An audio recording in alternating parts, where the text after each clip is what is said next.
Здравствуйте! Представляю вам мое новое видео. Возможно, кто-то хотел новый обзор. Так вот, сейчас тот, кто этого хотел, получит сразу два обзора. Теперь недообзорщик еще и рекомендует игры. Так во что же поиграть?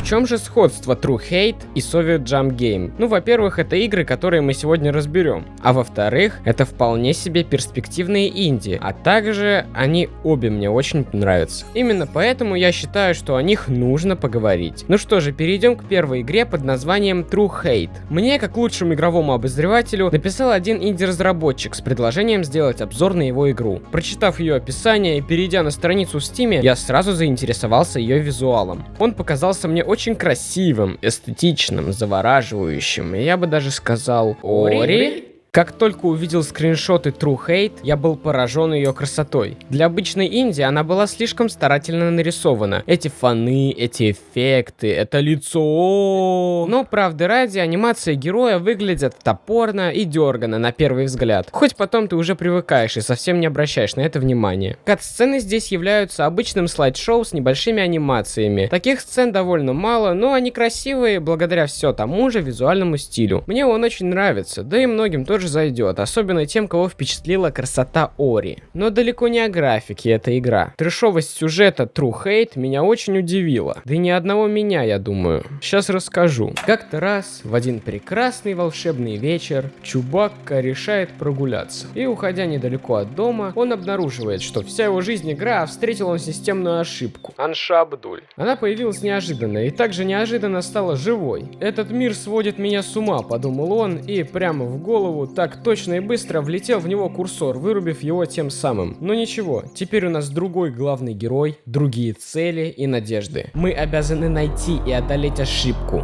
Это наш долг. Курсорный долг. Но даже и не о сюжете эта игра. В True Hate очень много ловушек и обманок для игрока. Иногда она способна так интересно и необычно тебя запутать, как многие игры не смогли бы. Например, видим мы обычный шип на платформе. Очевидно, что он убьет героя, если туда прыгнуть. Так подумает человек, совсем не понимавший то, как в игру надо, собственно, играть. Ведь если приглядеться, то можно заметить зеленый след снизу на платформе. Это и намекает на то, что она безопасна, можно туда прыгать. И таких моментов здесь уйма. То стрелки, собранные из элементов фона, указывающие правильный путь к концу уровню или к бонусу, то игра подкидывает тебе фальшивые порталы для перехода на следующий уровень, использовав которые ты моментально умрешь и переместишься в начало левела, и так далее. Кстати, я ведь играл еще в ранние версии игры, и тогда она была куда сложнее. Разработчик усердно балансил игру патчами до официального релиза, что пошло игре на пользу, но встречаются слишком упрощенные моменты, которые раньше были лучше, считаю я. Например, на этом уровне не было чисел, указывающих, в каком порядке нужно прятаться за платформами. Конечно, и альтернативы им не было. То есть игрок умирал несколько раз до того, как узнавал, за какими платформами вставать. Но дело в том, что не нужно так прямо показывать игроку, куда, в каком порядке перепрыгивать. Можно поступить интереснее. Самое очевидное, что приходит на ум, источники лазеров ставить по одному по разным сторонам. Тем самым игрок должен будет понять, за какой платформой спрятаться, увидев, на какой стороне находится источник лазера. Отлично, теперь можно избежать столкновения с лучом, не перепроходя этот отрезок несколько раз. Уровень стал более интуитивным, но при этом не менее сложным. Надеюсь, вы все поняли, что я сейчас сказал, да. Я и сам бы не понял. Ну да ладно. Даже учитывая все эти патчи, проходя True Hate, нужно быть крайне внимательным и сообразительным. Это не та игра, в которой ты можешь отдохнуть вечерком. Нет, это полноценный вызов для игрока, дополненный, кстати, за счет ограниченного количества жизней. Но мне эта преграда не страшна, ведь я, как истинный бета-тестер, выявил баг, с помощью которого можно получить бесконечные жизни. Заинтересовался? Сейчас расскажу. В общем, как-то раз провалился я через текстуру, и у меня не получилось использовать меню для выхода. Оно тоже забагалось и не работало. Пришлось закрывать игру через Alt F4. После, зайдя обратно, я очутился на том уровне, который уже прошел перед этим. Ну, игра не сохранилась из-за бага, подумал я, немного расстроился и написал об этом разработчику. Он мне объяснил, что сохранение происходит лишь тогда, когда ты нажимаешь кнопку «Выход». И сразу же у меня появилась идея. Такая система сохранения, по сути, дает мне полный контроль контроль над сейвами. Когда я прошел уровень и мои жизни обновились, я просто сохраняю игру, нажав кнопку выход. А если я потерял все жизни, так и не пройдя уровень, просто принудительно завершаю процесс игры. И тем самым не происходит сохранение. Следовательно, я могу начать проходить уровень дальше с полным количеством жизней, запустив игру заново. Вот и все. Теперь благодаря тому, что я сейчас об этом баге рассказал, разработчик его пофиксит. Возможно, уже пошел этим заниматься. И какой тогда вообще смысл в том, что я рассказал то, чего скоро уже не станет, и вы не сможете этим воспользоваться? А ни в чем, я просто потянул время, так сказать... Запустил кринж. Да и у многих вообще даже не будет мысли после этого видео зайти и поиграть в True Hate. Но я всем настоятельно рекомендую это сделать, потому что она действительно дарит новый опыт в прохождении игр. Раньше я нигде не встречал настолько ловкого заигрывания с игроком. Главное лишь понять всю ее прелесть, ее азарт. И тогда вы сможете в полной мере ею насладиться. Ну что ж, начинаем обсуждать следующую игру. А что это за игра? О чем она? В чем ее, собственно, прикол? Прикол в том, что игра-то и есть прикол. Ну, в своей сути. Так что, почему бы не поговорить о ней? В общем, листаю свой любимый дежавю Steam. Заходя туда, я надеялся найти что-то одновременно интересное, прикольное, смешное. И путем нетрудных манипуляций я все же сумел отыскать игру под названием «Советский прыжок Game». Оказалось, что это не какая-то пародийная параша, а вполне себе полноценный батл-рояль в 2D. Очень смелый и интересный проект, такой же, как и его промо-ролик.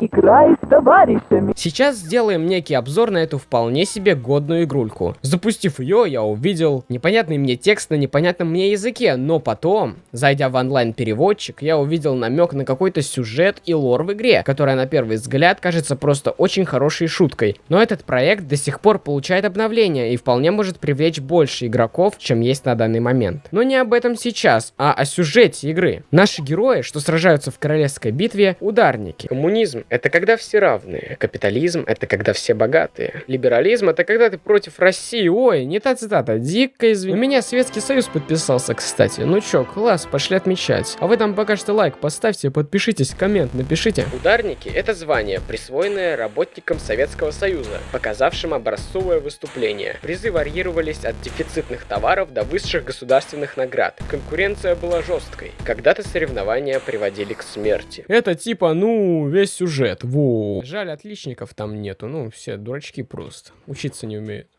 Не думаю, что у персонажей игры есть свой лор или хоть кое-как прописанная биография. А, ее видите, правда? Нет, вот печалька. Уж очень хотелось узнать, что там разрабы напишут о персонаже Путина или о Сталине. Создатели, если кто-то из вас понимает русский, то это вам мой совет. А теперь давайте поговорим очень откровенно. Настолько откровенно, насколько возможно. Мы же все понимаем, что это видео создано только для того, чтобы напомнить о ссылке на донат в описании. Ведь донат в описании поможет мне. Ссылка на донат в описании. Несмотря на огромное количество этих ваших батл-роялей, Soviet Jump является очень смелым и, наверное, самым интересным проектом среди них. Разработчики смогли реализовать, казалось бы, настолько бредовую идею «Королевская битва в 2D». И сделали они это настолько круто, что я теперь сижу и вам рассказываю о ней. Но как же тебе, ничего не знающему об этом проекте зрителю, прочувствовать всю его гениальность? Сейчас расскажу. Так, заходим в игру. А, точно, сначала нам нужно ее скачать. Заходим на канал Недообзорщика и ставим класс. Байты кончились. Теперь открываем Steam. Для этого заходим в наш жесткий диск, давим на кнопку Program Files x86, ищем Steam и открываем его. Если вы просто так возьмете и запустите Steam через ярлык, или он у вас уже запущен, то ничего не получится. Игра просто не отобразится в магазине, как у Серда вы бы не искали ее. Да чтоб тебя, это опять превращается в гайд какой-то тупой. Я просто Виктор Холод,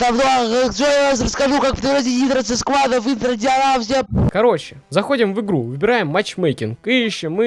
О, нашел то, что мне нужно. Так, поиск игры завершен. Мы оказываемся в каком-то странном помещении. Здесь мы можем потыкать кулаком в различные блоки, из которых посыпятся буковы, при помощи которых разработчики поясняют нам все тонкости геймплея, будто мы дети малые. Хотя на самом деле так и есть. Без дополнительных пояснений я бы никогда не разобрался в самых простых механиках игры. Да вы бы лучше объяснили мне, так все же лаги, баги, приколы, это фишка или нет? Ибо эти баганые текстуры появляются здесь так часто, будто недообзорщик на своем канале, только наоборот. В лобби мы проводим аж целых 1,5 минуты, и не очень очень понятно, зачем выбрали именно такое количество минут и секунд, а может часов.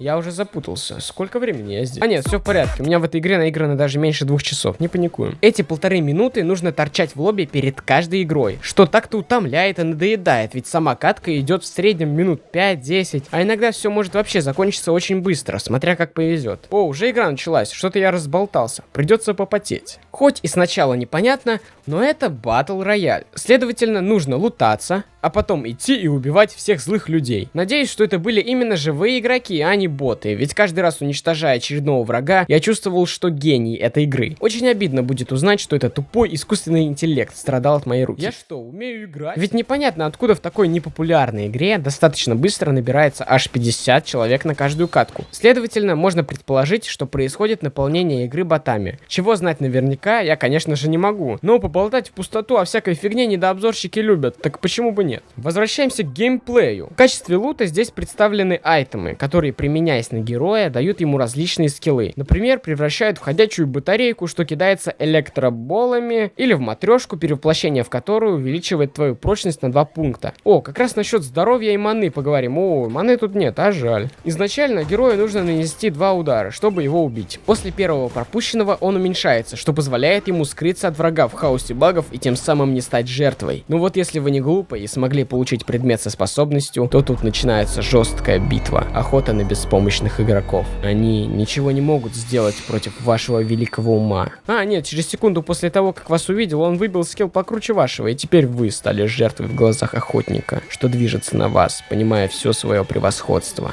Эта игра показывает нашу кровожадность и является полноценным психологическим тестом. Стоп, что это за гениальные размышления? Ай, да ладно, я могу любую чушь нести, лишь бы вы видео не закрыли. Знаете, лучше вот о чем я вам расскажу. Захожу, значит, в игру, выбираю персонажа Пути, ну типа Путин, да, вы поняли. Прыгаю в первый же тоннель, прохожу чуть дальше и опа, на меня падает голова Сталина. Ну что, достаточно шокирующая история, не правда ли? Я бы даже сказал, это моя детская травма. Так, если вы уж узнали о том, что в игре есть персонажи, то о них я вам сейчас и расскажу. Их достаточно много, и все они прикольные. И, возможно, даже прикольные. С каждым обновлением их становится все больше и больше. А, ну раз мы заговорили об обновлениях, то обновляется тут не только сама игра, но еще и каждый день появляются новые задания, которые нужно выполнять. Ну и на самом деле я не знаю, зачем вам об этом рассказываю. А не, я знаю, зачем я вам об этом рассказываю. Хочу подтянуть хронометраж. А еще проверить вас на стойкость. Вот сможете ли вы смотреть на эту картинку в течение 10 секунд под противный дабстеп? Ладно, не буду вас мучить, уже вижу, как ручонки дрожат. Но если вы успешно бы прошли этот тест, обязательно напишите об этом в комментариях, ведь я читаю каждый комментарий. Их и так немного. Также сама кастомизация героев очень интересная. Можно поменять внешний вид перса, его движения, саунд-эффекты и так далее. В будущем, может, и уникальные реплики для персов завезут. Надежда! Вот говорю я о геймплее, о предметах, персонажах, огурчиках, но на фоне чего происходит сам игровой процесс? Что там насчет локаций? А я скажу так, насчет локаций, они являются одним из интересных аспектов игры. Например, на зимней карте герой скользит по льду, что чуть больше погружает тебя в атмосферу. Также игрок постоянно будет прыгать из одной локации в другую по трубам, скрываясь от противников или же догоняя их. А иногда можно просто по приколу туда-сюда попрыгать, интересно же. Ах, музыка тут какая классная. Мне всегда нравились саундтреки в стиле 8 бит. Вот этот ретро-стиль навевает ностальгию. Да, ведь я определенно жил в те года 8-битных игр. Мне уже 30, играю в Алибабу, как говорится. Да и в принципе, я считаю такую музыку очень атмосферной. Мои выводы таковы. Четкие друзья-прыгуны и True Hate очень интересные игры. Быдлу не понять.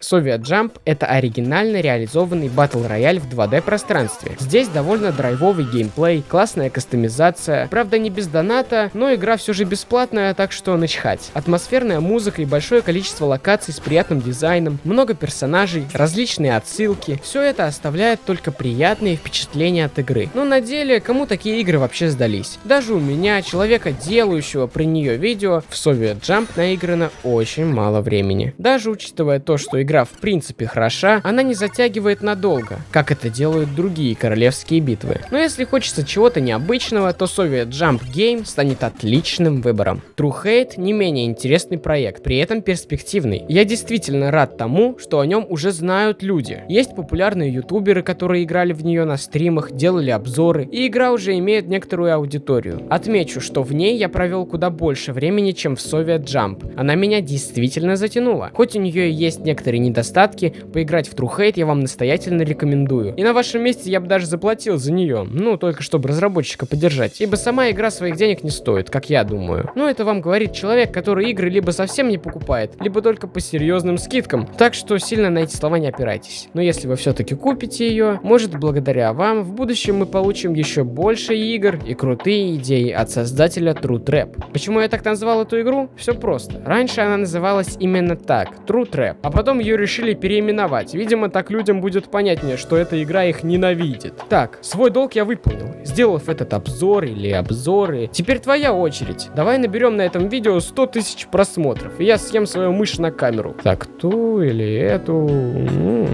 Если вам понравился этот обзор, улыбнитесь. Я собираю свои вещи и, наконец, ухожу. Tylko jedno w głowie mam, koksu 5 gram, odlecieć sam w krainę zapomnienia.